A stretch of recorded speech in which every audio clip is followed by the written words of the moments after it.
바닷가 언덕에 외딴 마을이 있습니다. 한때는 재개발 예정지였지만 마을 벽화로 허물어질 위기를 넘겼습니다. 거기에는 두 소년이 살고 있습니다. 도근이와 찬영이입니다. 도근이는 할머니와 둘이 살면서 아빠를 기다립니다.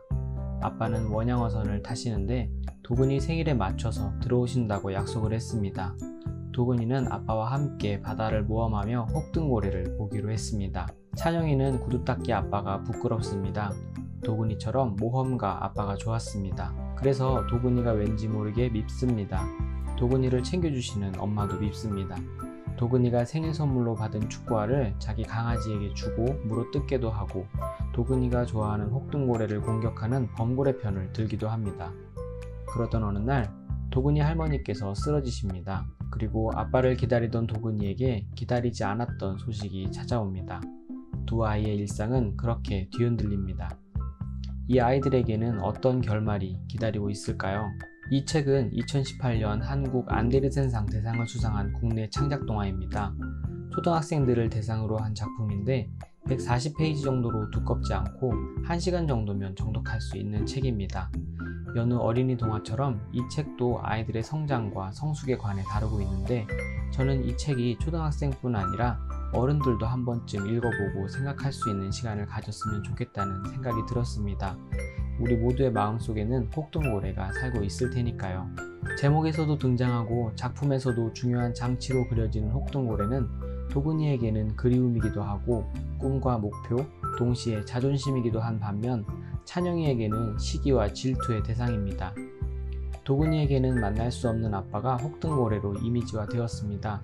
혹등고래는 자기 새끼를 지키기 위해서 범고래에게 지느러미를 내려쳐 겁을 줄 수 있는 거대하고 멋진 자기가 그린 아버지상이고 아빠를 만나면 함께 보러 가기로 한 목표이기도 합니다. 찬영이에게는 그런 모험적이고 멋진 아버지를 부러워하고 다리를 저는 구두닦기에 불과한 자기 아버지의 빗대보는 비교의 대상이고 나아가서 시기와 질투의 대상입니다. 작품 속에서 도근이의 꿈과 목표, 그리움 등의 감정은 아빠에게 대부분 의존하고 있습니다. 그래서 아빠라는 존재가 흔들리면 도근이의 혹등고래, 감정은 더 쉽게 무너집니다. 목표했던 것이 쉽게 어그러지면 실패를 맛봅니다. 상실감과 절망이 찾아옵니다. 그 자리에 멈춰서게 되고 거기에서 끝날지도 모릅니다. 다시 앞으로 나아가기 힘들지도 모릅니다. 그러나 그 멈춰섬에서 다시 앞으로 나아갈 수 있는 방법은 내 안에 혹등고래가 산다는 것을 인정하는 것입니다. 나의 미성숙한 감정을 인정하고 직시하는 것입니다. 그래야 멈춰선 나를, 절망에 빠진 나를 안아줄 수 있고 실패를 모퉁이 돌 삼아 앞으로 나아갈 힘을 얻을 수 있습니다. 우리는 이것을 성숙이라고 합니다. 작품 속의 도근이는 그렇게 미성숙에서 성숙으로 나아갑니다. 찬영이의 질투와 시기는 본인이 다른 사람보다 못나다는 열등감에서 비롯되었고 그 열등감은 비교에서 비롯됩니다. 비교는 비인간적입니다. 물건을 판단할 때야 비교를 하지만 사람은 비교의 대상이 되어서는 안 됩니다. 나와 너를 비교하면 우열이 가려집니다. 사람이 수직으로 정렬됩니다. 사람은 남보다 우월하기 위해서 경쟁하게 됩니다. 경쟁의 목적이 자기개발이나 진보, 발전 그 자체에 있는 것이 아니라 이기는 것 그 자체가 목적이 됩니다.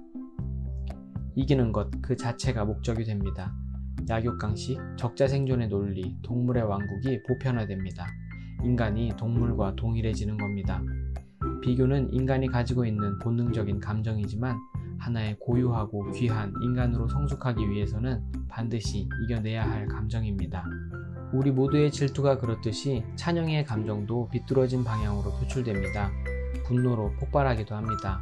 하지만 이 감정은 질투의 대상이 곤두박질치자 관심과 애정 그리고 도움으로 순식간에 변합니다. 이렇게 되기를 바란 것은 아니었기 때문입니다. 미워했다고 생각했지만 사실은 신경 쓰고 있었던 것입니다. 이 순간 찬영이는 인간으로서의 본인을 자각합니다. 너 없이는 살 수 없는, 나 혼자서는 살 수 없는, 우리로 살 때 비로소 인간으로 살 수 있다는 것을 깨달은 것입니다. 그렇게 한 단계 성숙으로 나아갑니다. 그렇게 두 소녀는 서로 대립하는 관계에서 협력하는 관계가 됩니다. 친구가 되고 우리가 됩니다. 내 집과 내 방을 내어줄 수 있는 관계가 됩니다. 둘은 함께 누군가 그려놓은 모욕과 혐오, 비난을 혹등고래 그림으로 덮습니다.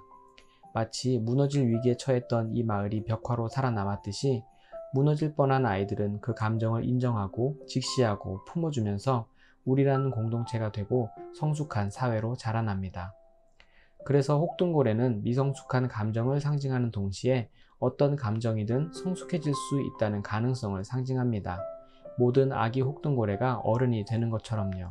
그리고 우리 동네에 혹등고래가 산다는 제목은 이런 미성숙한 감정이 나에게만 있는 것이 아니라 너에게도 우리 모두에게 있는 거라고 얘기하는 것 같습니다. 이런 감정은 놔둔다고 저절로 크는 것이 아닙니다.